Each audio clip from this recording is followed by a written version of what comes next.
Welcome back. March is Volunteer Month at the Kamloops RCMP, and joining us today we have Corporal Jody Shelkey, who you'll recognize from the 5 o'clock news. Great to have you here on Midday today. Thank you. Yes, and joining us as well to talk about volunteering, Jonathan George, who is a part of Citizens on Patrol and Speed Watch. And on the end, Auxiliary Constable Andy Mutcher, who has been an auxiliary constable for 27 years. Welcome to the show, gentlemen. Thank you. Yes. So an opportunity, Jody, to learn a little bit more about what opportunities are available to volunteer coming up in March. That's right. Kamloops RCMP, we rely a lot on volunteers, and we find that volunteers just really complement what we do as police officers, and they really reach the community in a way that we can't.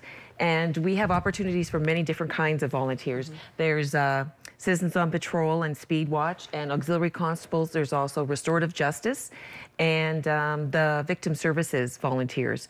And so we're going to be having some information sessions, like you were saying. March the 2nd, it's going to be at Aberdeen Mall between 2 and 3 p.m. No, sorry, 11 and 3 p.m. Okay. And then on the 3rd and 4th, it's going to be at the Safeway on Fortune Drive and also in Sahali between 10 and 3. Perfect. So any of those days, that's a Thursday, Friday, Saturday, go in, speak to the people there, ask about becoming a volunteer. Awesome. So this is something you asked about, obviously, Jonathan. Let's hear about what you do. Well, I started out wanting to volunteer because I graduated from TRU for Police and Justice Studies, and I really wanted to do more with that, sort of getting my foot in the door. And I found through volunteering it was a really good way to actually have more of a connection between being an outsider, so to speak, and being able to see sort of what police do. What does Citizens on Patrol do?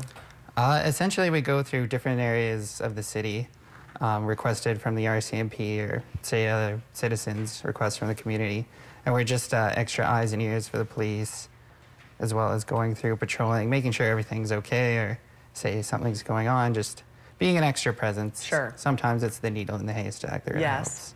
And then for Speed Watch, are you one of the people that sets those up? They're on the side of the road, shows you, it starts flashing if you're going too fast. Yeah, that's right, yeah. Especially in the fall, I should say. Yeah. We do a lot of really hammer out the school zones. Yes. Just to make sure, and just driver education. Yes. Just so everyone knows and they're mindful in the back of their head. Yeah. And volunteering can be very valuable for people like Jonathan who are thinking about a career in police work, and so this gives you that opportunity. Yeah, it definitely helps for resume building and connections, and especially a familiar face never hurts. Yes.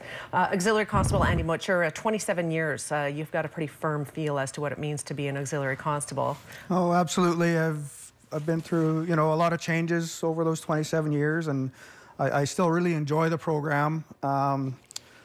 I still say heavily involved, averaging, well, probably 500 hours a year. And so I'm still enjoying it. Our program is up for some changes and stuff, but we're kind of waiting to see the outcome of that, but we do want to recruit more and bring our numbers up. We would like to see our numbers get up to about 40. And currently, I believe we're at 25. So. Okay.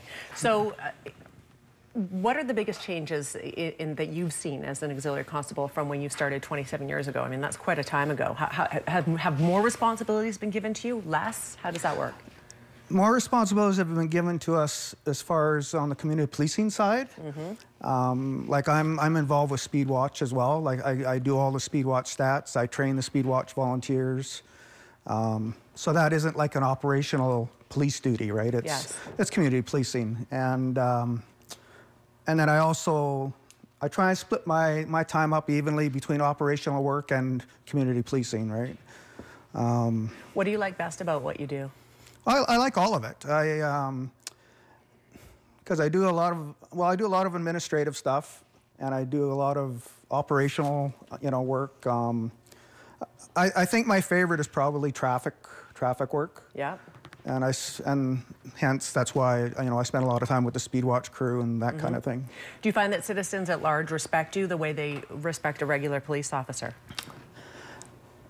I think the average citizen does. I think the time you're going to get disrespect is when you're out at night on doing your general duty patrols, and you always have your obnoxious drunks and things like that. they're not going to respect you anyway, you know, and really you just can't take it personally. Right.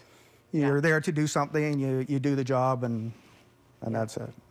So a great opportunity to learn more about how the whole system works, what it means to have a career in policing, and people can have that opportunity by coming to the mall in March. Right, yeah, or even if they're not interested in having a career in policing, if they just want to volunteer. Yes, there's lots of different opportunities at many different levels. Right. And all that information would be there about how to apply, what their interests may be, and what happens after you apply to become a volunteer. Excellent. Jonathan and Andy, thank you for being here today.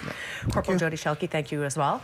Corporal Jody Schelke will be joining us on a monthly basis now to talk police matters. We're very much looking forward to that. Today is day 1, and we'll look forward to seeing you again in March. All right. Thank you. Awesome. Again, if you would like to take part in learning more about this, you can head to the mall March 2nd, 3rd, and 4th. Aberdeen Mall is on the 2nd. Sahali and Fortune Safeways are on March 3rd and 4th. If you missed that, 828-3000, they can tell you all the details about that. We're back in 2 minutes. Stay with us.